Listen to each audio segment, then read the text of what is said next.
அனைவருக்கும் வணக்கம். இன்றைக்கு ஒரு குறும்படம் பற்றி பார்க்க போகிறோம். கற்றன். இது பிரேம் சிங்குங்கிறவர் இயக்குனது.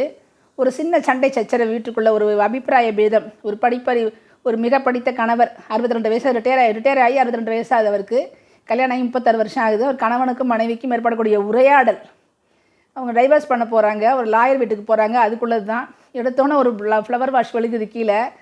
அதில் உடனே ஆட்டோ வருது, கார் வருது, போகலான்றார் லாயர் வீட்டுக்கு. 2 பேரும் கார்லேயும் கோவமாக பேசிட்டு போகிறாங்க. கார் டிரைவர் அதோட கோவமாக பேசுகிறாரு.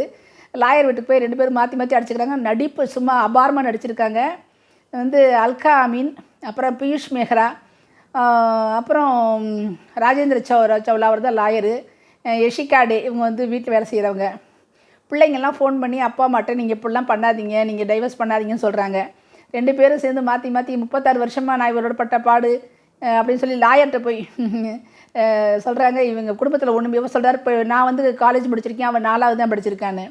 இவங்க வீட்டில் பணங்காசே இல்லை, நான் வந்த பிறகு தான் பணங்காசு வந்துச்சு, வேலையே இவருக்கு அப்புறம் தான் கிடச்சிச்சுன்றாங்க. சொத்தை பாதியாக பிரிச்சுக்கணும், ஊரில் ஒரு வீடு இருக்குது, இங்கே ஒரு வீடு இருக்குன்றாரு சொல்கிறாங்க. அப்போ அவர் சொல்கிறாரு, இதோட இப்போ பென்ஷனில் எனக்கு பாதி வேணுன்றாங்க ஒய்ஃபு. உடனே ஹஸ்பண்ட் சொல்கிறாரு, அப்போ அவள் டெபாசிட் ரெசிப்ட்லாம் போட்டிருக்கா ஏதோ பேங்க்கில், அதனால் அந்த பேங்க்கோட நல்லா 2 பேரும் பயங்கரமாக போட்டு சூப்பராக எவ்வளோ கோபமாக நடிக்க முடியுமோ அவ்வளோ ஒரு அழகான பாவனைகள். கடைசியாக வீட்டில் தனித்தனியாக அவர் சொல்கிறார், லாயர் சொல்கிறாரு, 2 பேரும் கொஞ்சம் நாளைக்கு தனித்தனியாக இருக்கணும், ஒரே வீட்டில் சேர்ந்து தான் இருக்கணும், கொஞ்சம் நாள் இப்போ பொறுத்திருந்து தான் டைவர்ஸ் கிடைக்குன்றாரு. அப்படி இருக்கும்போது 2 பேருமே ஆளுக்கு ஒரு பக்கம் உட்காந்து யோசிச்சுட்டு இருக்காங்க லைஃப்பை பற்றி. 36 வருஷம் வாழ்ந்தன ஒரே சுயநலமாக இருக்குன்ட்டு. இப்படி ஒரே சண்டை சச்சரவு, ஒரு பொருத்தம் இல்லாமல், மனப்பொருத்தம் இல்லாமல், ஒருத்தருக்கான ஒருத்தர் தேவையில்லாமல் அனாவசியமாக விட்டு கொடுத்து தன்னுடைய உணர்வுகளை மறைச்சி பணங்காசு அது இதுன்னு பண்ணி கடைசியாக அவர் எங்கிட்ட திருடி சேர்த்த பணத்தை கொண்டு டெபாசிட் போட்டிருக்கான் பாரு. அது அவளுக்கு பயங்கர கோவம் வந்துடும்.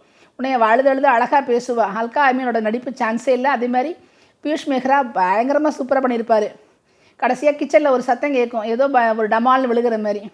இவங்க நேரம் பயந்து போய் பார்ப்பாங்க, 2 பேரும் யாரோ ஒருத்தர் ஏதோ பண்ணிக்கிட்டாங்களோன்ட்டு. அதோடு முடிஞ்சிடும் இந்த ஒரு திருமண வாழ்க்கைங்கிறது 36 வருஷம் வாழ்ந்தாலும் விவாகரத்து கோரி அவங்க போகும்போது பார்த்தா கொஞ்சம் அதிர்ச்சியாக தான் இருந்துச்சு. இந்திய குடும்ப அமைப்பில் இப்படியும் நடக்குமான்ற மாதிரி இருந்தது. ஆனால் அது நடக்கக்கூடிய வாய்ப்புகள் நிறைய இந்த காலத்தில் இருக்கிறதால அந்த படம் ரொம்ப அழகாக இந்த ஷார்ட் ஃபிலிம் ரொம்ப டெபிசிட் பண்ணிச்சு சூப்பராக. பிரேம் சிங் நல்லா எடுத்திருக்காரு. நடித்த எல்லாருக்குமே வாழ்த்துக்கள். நன்றி.